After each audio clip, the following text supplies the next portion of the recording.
akkam jirtu nagaa keessanii hordoftoonni chaayinaal kootii yuutuub koo sabskiraayib laayik sheer gochuun dagatina yeroo dhiyoodhaa kan bane torbaanuma takkaa erga bane kanaafuu naa jiraadhaa isiniin jaalladha ilmaan oromoo guutuu keessanii isiniin jedha gamatti aansuudhaan shira obbo Dinquu Dayyaasaa irratti deemaa jiru namoonni garagaraa weellistootaa fi aktiivistoonni garagaraa balaaleffatanii jiru warreen bilxiginnaa fi bitamtoota malee hundinuu balaaleffataniiru kanaafuu weellisaa Adnaan Mahammad jaalatamaa fi kabajamaan obbo Dinquu Dayyaasaa ragaa bahee jira kanaafuu kaakiyyaa badhaadhaallee akkanuma ragaa bahee fakkaata kanaafuu Qamar Yuusuf mana kootis irraa fudhatee anas fudhatee makiinaa kootis fudhatee qabeenyi kootis gubame bakka akkuma waan harka Dinquu Dayyaasaatiin jiraatutti dubbataa obbo Qamar Yuusuf kanaafuu obbo Qamar Yuusuf abbaa kasaaraa ilma kasaaraa jennaani kanaafuu innillee gamanumaan isa dhageessifna kanaafuu gara kaakiyyaa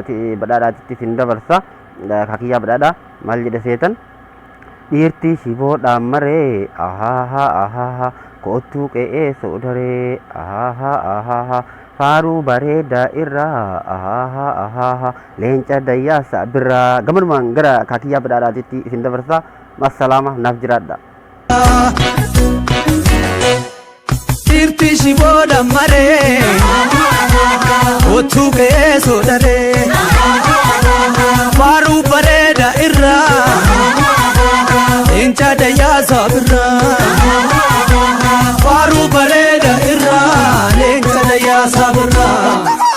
Kaartaa kana deebisee too kaartaa amma Qamaree fudhate kana tarrasiisee kiyyatti deebisee akka kennu birrii 500 kan birrii kaffaleerraa irraa qabee cheekiin na bira jira baankii rukuchiisee too haga amma amata jaaguute jaamoo torba guute sigalee anaagasin xiniqqaaqeedhaan hin deema ani wanta takka misteekii keessa seenu maaliif mootummaa wayyaanee na barbaada jarri kunis boru akkuma sannatti ta'uu danda'a jedhee wannan deemuuf dumbulloo takka sitatii takka ummata kiyya nan boonsaan ummata kiyya isaan amma miileeniidhaan nama natti yaasuu danda'an hin shakkinaa jedhin saba koo ani dhugaadhafin ejjedhe ani dhugaadhafin morma malee dhugaafin du'a malee ani Qamar obboleessa kiyya maaloo ergan akkas godhees bee ani Qamar ergan balleeche maaloo kanaan na baddaltee oggaa jedhe bee dhugaan oggaanatti mure ani Qamar obboleessa kiyya dhiisi nama biraatiifuu nama du'u ani garuu jiruu kiyyarratti akka Qamaritti namni qarqaare lafa kana artistoota baay'ee qarqaare jedhanii Dinquun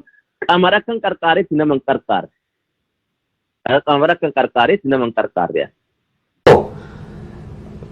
artistoota gargaaruu irratti artistoota ani hangafa jejee eegaluurraa beekurraa si himuu danda'a nu hoo gobanaatis taanaan Tsaggaayee Dandaanaatis taanaan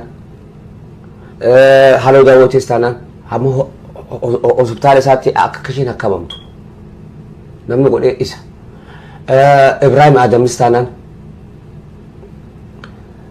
artistoonni inni hin gargaarin hin jiru ani Dinquu Dayyaasaa niira lama waliin naa godhin jiru isaaf kan haasa'u jiru dhugaadhaan haasa'u jiraan ani Dinquu Dayyaasaa guyyaa tokko niira lama naa godhin beekan dalageetiin dafqarshi naa kafalanni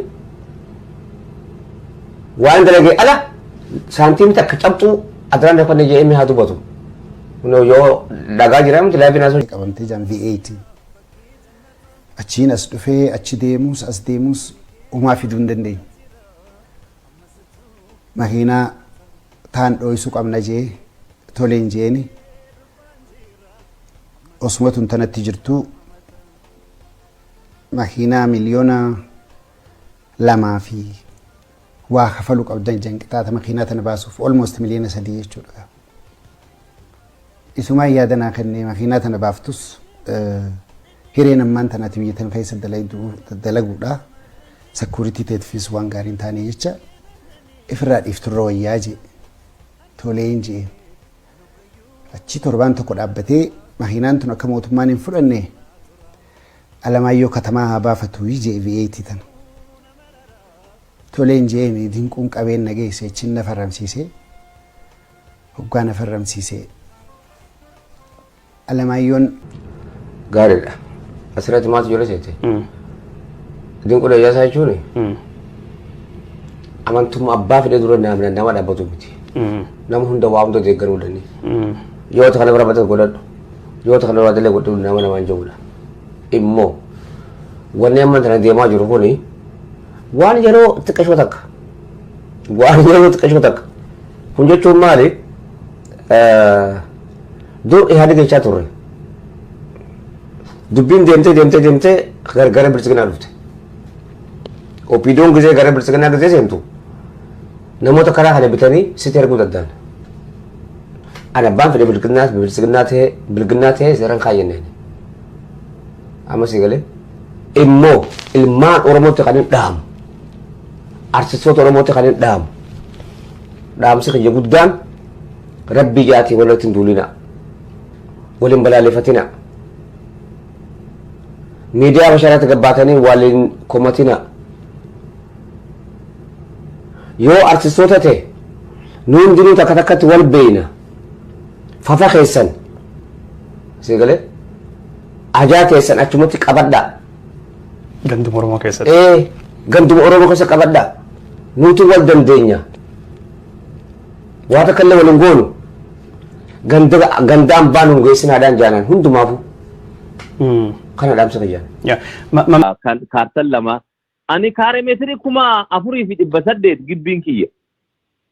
Gibbii kanarraa 300 hoggaan isaa kenne 360 kan ta'u hoggaan isaa kenne rakkoo hin qabu jedhee akkanan godhe inni akkas na goonan immoo homaa hin mormine obboleechi kiyya tasaasaate jedheetin namicha sanii birri 200 irratti hidha'eefi kan inni qamarrirraa bite irraa meeqan bitte wulii kee fidi erga bitte kaartaa kee fidi wulii kee fidi jedheetin irraa fuudhee isaa birrii 200 irratti hidha'eefi birrii kanaan namicha sana ani anaaboti inni nama biraatti gurgureetin ani irraa deeffadhe namicharraa maaloo ummata koo ani nama akkasiitis mootiibe.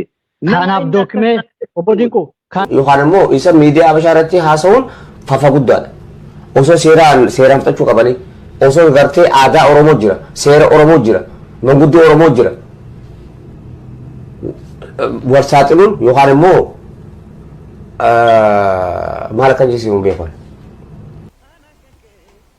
Tana hedduu namni biraatti gurgurtee nama biraa firraa keessaan baane innaan nama tokko dubbisee intalti takka miliyoona 2 jettee haa fudhattu jee eega isiin maallaqa nu kennitee nu deebisiisennee immediately duraanis anaa jira duubaanis anaa jira in ta'u jee jechuudha. Deebinaan haa ati naa kenni gaangas jennaan miliyoona tokko naa kennee feetu fudhadhu feetu dhiisi jee akkasisanis fudhatee jechuudha.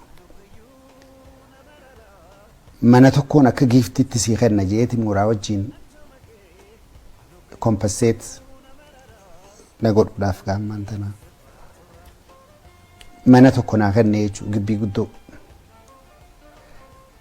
Ji'a tokko eegaan keessa taa'ee booda qabaleen na dhuftee manna ka qabaleetii bahi ja'anii jechuudha.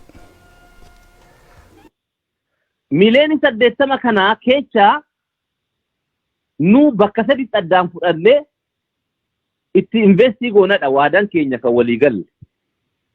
Kuni waadaadha haga kaffaltutti waadaadha wannan kaffaliin gubbaatti. Dhaqneeti mootummaatti kaffalla hoo jenne mootummaan akkaawuntii qabaa miliyoona 80 kana akkaawuntiitti galchaa jedha dabdaabbee sii kenna. Dabdaabbee kennanii qamariifis anaafis eeliyaasis kennanii jiran galchaa kan jedhu. Hunduu fudhatee kaffaluu hin qabnu hin dandeenyu jedhan eeliyaasii fi qamar. Kanammoo faayilii keessa jira laal.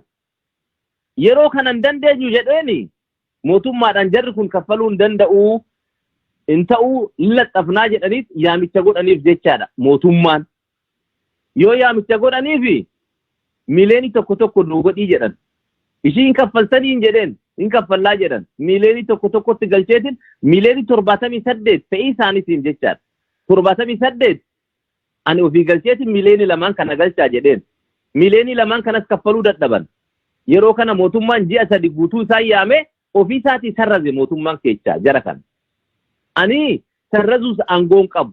Ani ijoolleen kun obboleewwan kiyya har'a maaliif dhufanii too sheerii hin galle oduu birrii miliyoona takka gadi galchuu hin dandeechu sheerii keessatti. Miliyooni takka har'a oduu qamar fide har'a nan seesisa har'a. Gara halkan guutuun iyyaadhaa ture. Maaliif jennaan wanni kun akka kijibate hin beeka. Yeroo sanittis hin beeka. Gaafanni biyyatti dhufu Ihaadig gaafa isa fiddu opiidiyoon gaafa isa fiddu dinquun maal akka isaaf godhe maal akka isaaf tahe maal akka isa gargaaraa ture ammallee hanga gartee jireenya amma keessa jiru kana keessatti illee jechuudha malee silaa waan gartee jaarsummaadhaan dhumuu qabu tokko isa jechuudha. Kakumaa immoo mataa kiyyaaf irra ijaarradhe jee walumaan gibbiitti ijaaree naanneessee jechuudha. Hoggaan itti ijaaree na harka qabee jechuudha. Na harka qabnaaniin hiriyoota isaa lama dubbisee jechuudha nama isaa walitti dhiyaatanii. Nama biraatis niin dubbisee dinquun dandeessu akkuma feete gootuu waanuma inni si kan fudhadhu keessaa baay'isanii jechuudha. Sibiilaan achirraa qabu, mukaan achirraa qabu, cirrachaan achirraa qabu, lafaas abbaa kiyyaatis obboleessa kiyyaatis tiyyaas walumaan tana hedduu namni biraatti gurgurtee nama biraaf irraa keessaan baane jennaan nama tokko dubbisee intalti takka miliyoona 2 jettee haa fudhattu jee eega isiin maallaqa nu kennitee nu deebisiisenne immediately duraanis anaa jira duubaanis anaa jira in ta'u jee jechuudha. Deebinaan haa ati naa kenni gaangas jennaan miliyoona tokko naa kennee feetu fudhadhu feetu dhiisi jee akkasisanis fudhatee jechuudha. Mana tokkoon akka giiftitti sii kenna jeeti muraa wajjin kompenseet na godhuudhaaf gaammaan ta'a. Ani garuu jiruu kiyyarratti akka qamaritti namni qarqaare lafa kana artistoota baay'ee qarqaare jedhanii dinquun qamara kan qarqaaretti nama qarqaare. Qamara kan qarqaaretti nama qarqaare. Baay'een jaalladha dhugaasitti maan qamari. Ani qamarii gizee tokko miliyoona 14 kenneef. Homa ganzaba inni narraa kan hin qabne. Walii tokkoffaa gaafanni eegalurraa kaasee hamma gartee 33 hin beeka. Yeroo sun deemneeti eebbisaadhaa turre. Waan qabatee deemu hunda hiraa deemaa jechuudha hamma ganuutti bakka san geenyutti. Maallaqa jechuudha. Waan asirraa qabu fixatee asii kan qabu fixatee asii kan qabu fixatee kan meeshaa akkasiillee jiru fuudhee kannee fixa. Gizee nuti achi dheedee garuu maallaqa keessattuu qabatee deemaa nama gargaaruuf rakkata. Gargaaruu hundaa'uu kannaa deema. Immoo garuu lakkoofsanii beeka akkaataa itti baasu beeka. Yoo kuma tokko jee gatuu seenaa kuma tokko abba. Birriin takka beeran dabartu. Yoo seenes kuma tokko bee taa'ee hoo kuma tokko laaktaa goggoon lakkootu nuti akkasii nu kannaan beekuun akkamitti akka lakkaa'uun beeku sana. Immoo irraa duubatti kan hin deebifnedha kan hin jechuu barbaadu. Kana bira kutee waa'ee kiyyaa fi waa'ee dinquu dayyaasaa gaafaan biyya tana dhufu ijaanillee warra harkuu baannu telefoonaan hedduu warra na bilbilee biyyatti deebi'uu qabda biyya galuu qabda jiru keessaa dinquun nama duraati. Dinquu Iliyaasii wal nu barsiisee Iliyaas biyya tana dhufeeti Iliyaas ibsaadhaa asii nutti bilbilee wal nu barsiisee nama sabboonaa nama gaarii dinquun akka ta'e natti hime jechuudha. Isin egalee dhugaa walitti himadhaa deemuu qabna jechuudha. Efa gartee habashaa irratti wal hamachuun taate efa gartee habashaa irratti wal himachuun taate gaarri hamma dhiibanii fi hamma dhiisan qabdii ture. Harman jedhu kanan jaa asirratti. Oromiyaa baankii gamtaarraa maallaqa liqeeffadhee qonna seenee jechuudha. Qonna san akka ajaa'ibaatti hojjedheetiin mitira 3 bishaan adiidhaan lafa jala oofee bishaan gaddabee waa hunda godhee hogguna wal qixxeeffadhe moojee nama gubsiiseen beeku narraa guban jechuun tunis daaraa taate. Nuti qarayyoo hawaasaati jetti artistoota jechuun qaroo hawaasaati. Artistii jechuun ija hawaasaati. Artistii jechuun gurra ummataati. Artistii jechuun miidiyaa ummataati. Qabeenya ummataati. Walirra duuluun kun immoo natti dhagaameetiin kanaafin arantana laabii haasawaadhaa jira yeroo jalqabaatiif. Dinquun isaaf godhe malee dinquun isaaf rakkate malee dinquun isa nama godhe malee waan isarraa godhe takka waan isarraa argate tokkollee waan jiru natti hin fakkaanne. Yoo kanarraa immoo deebinee kaasuu taate waan inni dhaqee dadaritti haasawes waa ituutu jira waan nuti haasawin. Kan eenyuusa qamar? kan qabarri jechaa jirani. Bakka deemuun waan inni gartee yuunivarsiitii 6 kiiloo yuunivarsiitii ijoollee dura dhaabbatee inni haasa'uudhaa dures kun hundi ragaadhaa jira. San hundaa'u kabar kan godhee jalaa waa hundaa'u qabbaneesse Dinquu Dayyaasaati. Isin galee dhugaa walitti himaadhaa deemuu qabna jechuudha.